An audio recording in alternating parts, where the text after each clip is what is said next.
Hey you, kid! Hey kid with the bag, to your right.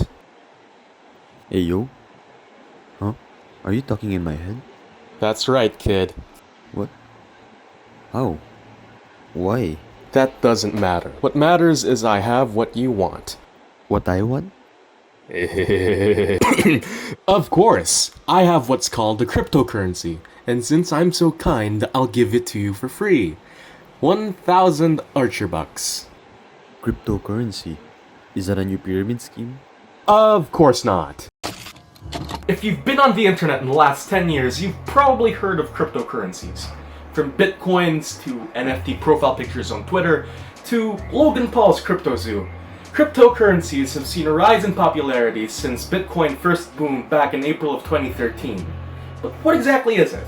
Cryptocurrencies, or crypto in common lingo, are digital currencies that use cryptography to keep your transactions safe and secure. When usually you need to have banks store and verify your transactions, with cryptocurrency, your transactions are all stored in a public ledger called the blockchain, kept and updated by currency holders, and verified using encryption. This basically means that cryptocurrencies are not beholden to a singular central authority that you need to trust won't do anything fishy with your money. Over the years, cryptocurrencies have become more accepted in daily life, with companies like Rolex and Microsoft accepting them as payment. And with this acceptance comes a variety of options for investment, including the ever-popular Bitcoin, to Ethereum, to even my own Archerbucks. Surely, cryptocurrency is the future of payment. So what are you waiting for? Invest in crypto now, preferably mine. Okay, so crypto is basically virtual money. More or less. Wait, are we still talking in our heads? Of course, we have to be discreet if we want to get rich. Huh. But anyway, this is quite impressive, ah. Who could have made such an interesting innovation and why? Dami mong tanong ah. Buti na lang may video sa YouTube for that.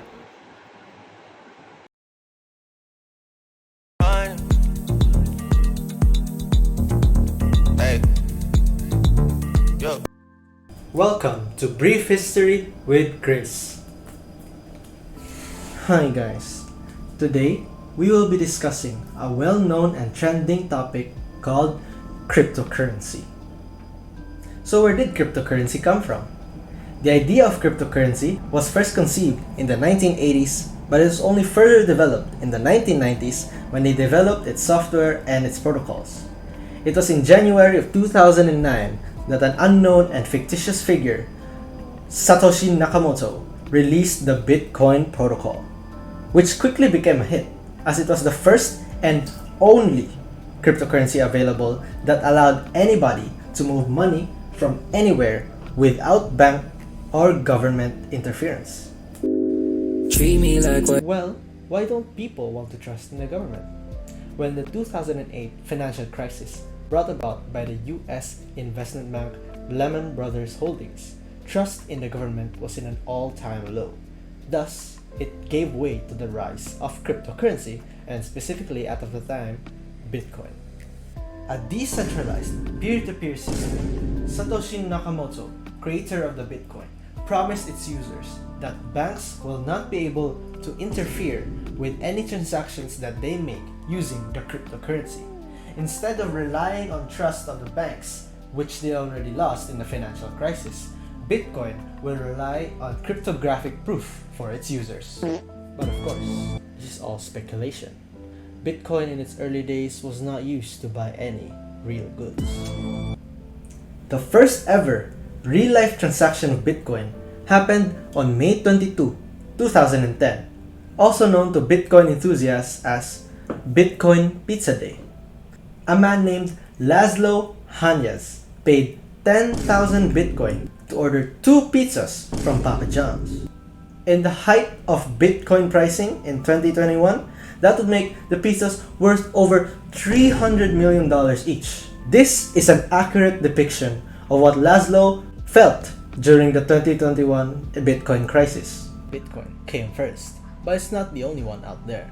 There's also Ethereum, which was created in 2015 and became the second largest cryptocurrency, just second to Bitcoin.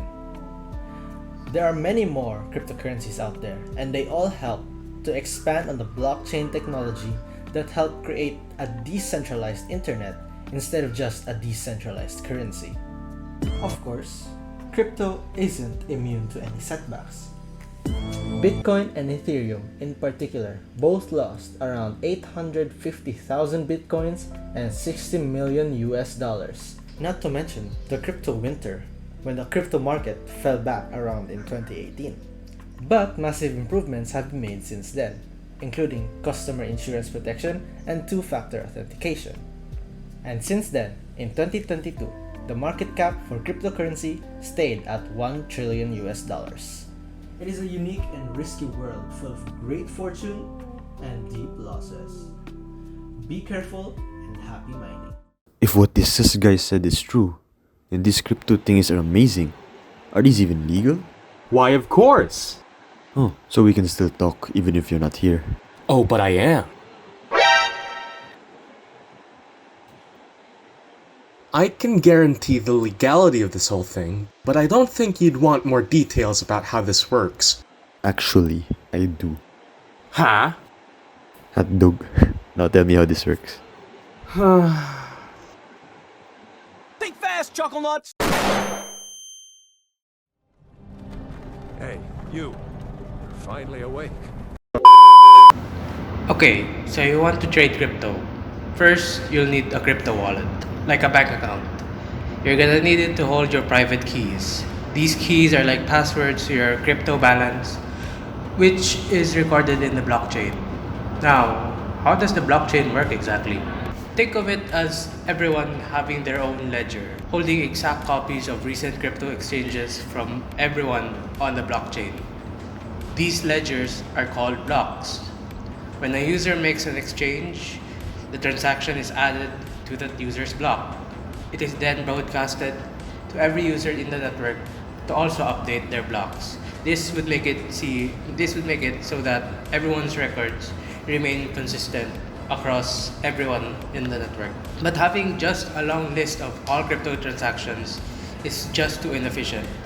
So there's this system that's put in place so that after a block reaches a certain limit, be it time or a certain size, it would create a new block.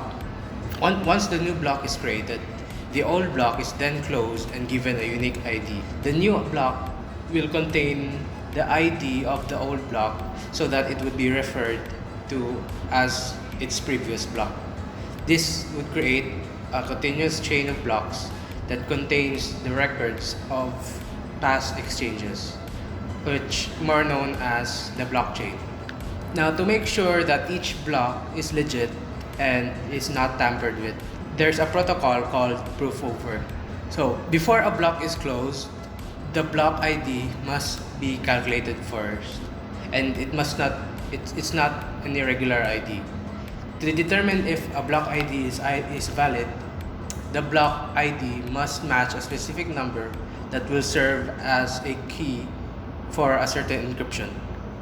If the block ID mixed with the data inside the block yields a certain hash code, which means it's an encrypted code, that if it meets a certain value in the network, it would be valid.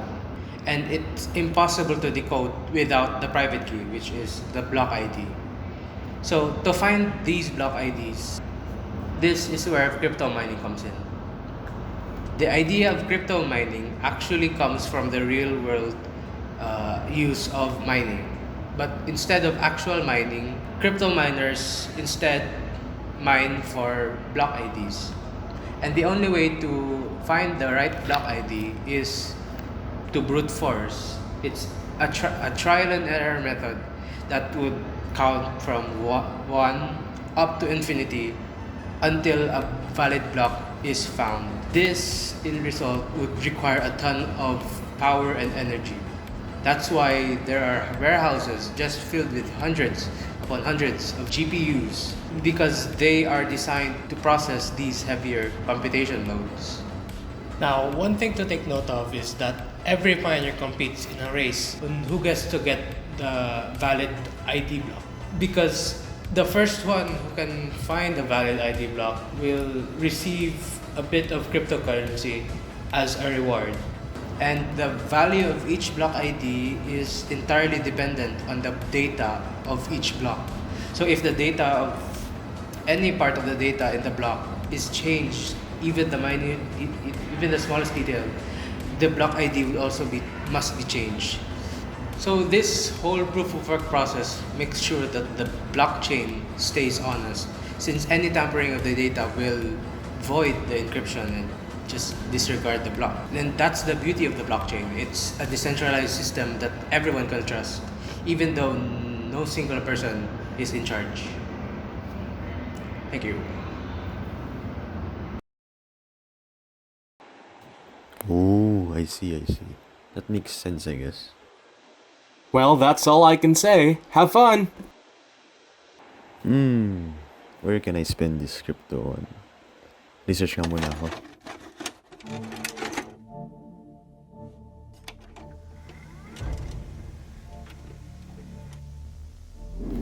Good morning, everyone. If you're watching this video, then it must mean you too would like to know more about cryptocurrency and its uses. Well, today I'll be explaining more about its usage, and I hope I'll be able to ease your worries on it. Let us begin.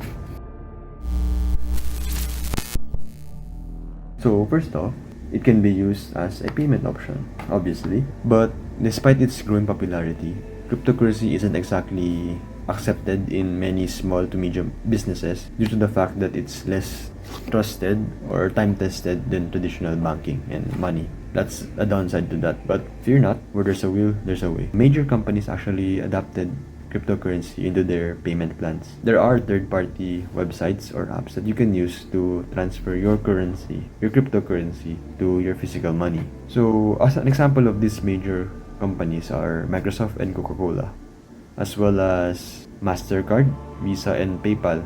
They've actually all added Bitcoin. So speaking of Microsoft, they've actually used the blockchain technology of cryptocurrency to help make an online ID and to make it more secure in that space, which makes sense if knowing what you know about blockchain technology.